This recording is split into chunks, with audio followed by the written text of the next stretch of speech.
I'm Max.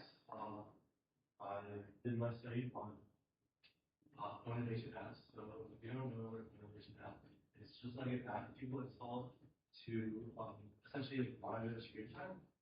Uh, have you ever like seen one before or used one? Just like the regular screen time. So Yeah. yeah. There's also a lot of other like companies make apps that people install that are like supposedly more security or like better helping people reduce their screen time. And so I essentially ran a controlled experiment to test how actually effective these are and see like if there's any possibilities for people.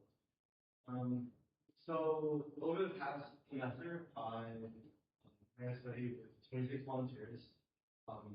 They were all student students. Most of them actually were freshmen, and they were like across all colleges. And I assigned three different treatments. So they used three different phone control apps, or two different phone control apps, and one of the groups was assigned to the corporate. And I collected their screen time data over a 10 period, six of which were in the study. And overall, students, or this might be biased, but overall, the participants' screen time was pretty much like 90 to 95% spent on short form content. So we have like Instagram, TikTok, um, WeChat channels, etc. Overall, students average around, for the meetings around like 8 hours of screen time. And this is, or this is, not hours, this is hours per day actually. And average over a week. So, over 3 weeks, I aggregated the data into like week sections to like not have like confusion between like weekdays and weekends. Okay. And then on average, students were spending like 8 hours. And there was a pretty low spending deviation too, so it's like pretty consistent. Um, After the 6 weeks, I noted that the screen times for students who did use the control app went down by around like an hour or two per day, which is pretty solid.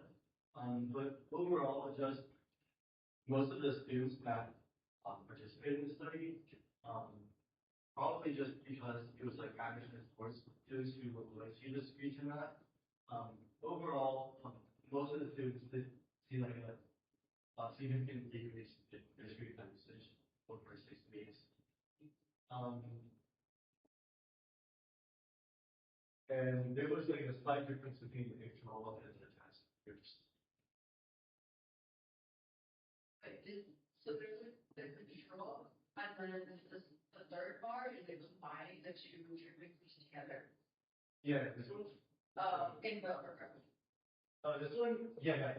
So this one's just these two are combining all the groups. So overall, we saw like there was a pretty significant change in screen.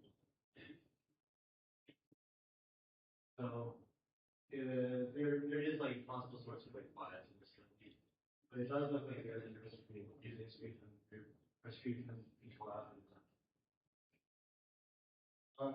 Overall, as far as like the study, I thought that like a lot of people would be like embarrassed to use a screen time app because like it's really like it may that you use your phone too much. And I think that's a very hard to admit. But actually, most of the students, also this might be selection bias, but most of the students that participated said that it's actually like they thought it's perfectly normal to use screen time app. Like a lot of people takes that little things into it.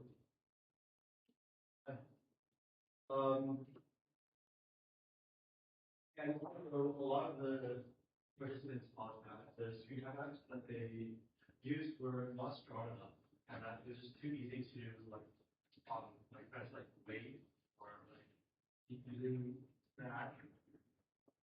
So they all said that it should be stronger, ideally.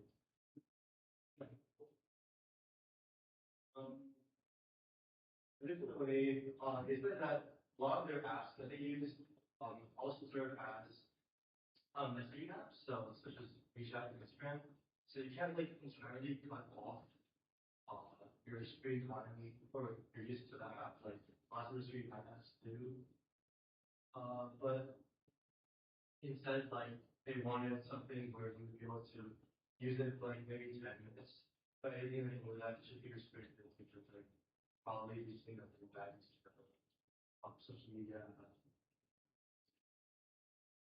Yeah, and these are quotes from participants in conclusion there. So overall, we noticed that current screen time apps are uh, they impose like hard limits, so they're not very non-flexible. Usually have like a limit of like maybe 15 or 30 minutes per day, and after that it's like completely fast enough, and there's like sort of nothing you can do other than like completely disabling to control that. Additionally, they're kind of annoying. Like if you want to like maybe exchange some Instagram, and then your screen time has like blocking Instagram, so it's like not good, right? And also not as good. So in terms of like actually preventing overuse of social media, they don't actually work that well. So a better screen time app should ideally impose limits only when necessary, should not interfere with full usage, and should text overuse intelligently, so that you're not really interfering with normal use, but you can prevent overuse.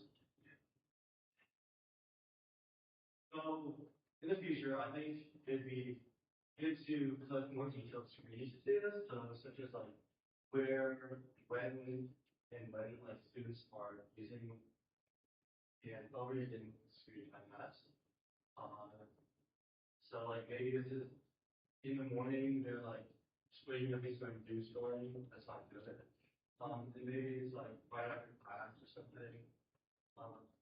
And I'll be looking to actually design an app that will essentially use the user's screen time times to like intelligently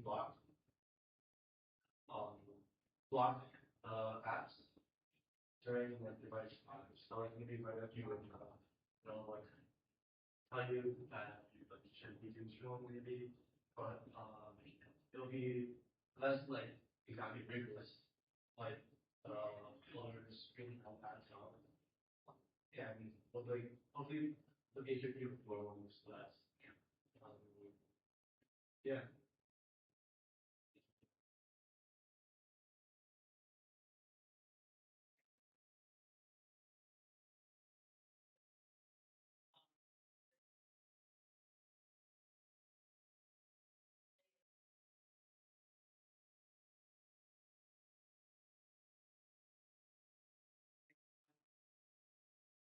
Yeah, so with only 26 participants, it's like very hard to like. I did run like the P score. Yeah, but it was like kind of high percentage. Well, it was low percentages, which means that it's like high possibility of it being a chance. So I would need to like scale this study up a lot more in order to like actually inclusive levels, stuff like that. Yeah. And then did you try anything like screen apps yourself? Yeah, I tested all the apps before on the site with the other people. I found like they're like actually very different in their approach to blocking users from like overusing apps. So like some of the apps, one of the apps um tries to like make your phone grayscale and like less attractive. Line colors like tell you to breathe in and out for like 10 seconds. What do you think? So there's like a lot of things that are going on, and it seems like there's no like standard of screen time actually. What model do you think you'll follow when you design your I think I'll probably like look at the feedback that the participants gave. See like what is like helpful and not helpful about certain apps. So I've asked like exactly what's helpful and not. around, whatever, and, I felt like mostly it's that screen time apps don't really know how to like predict what like the user is going to do.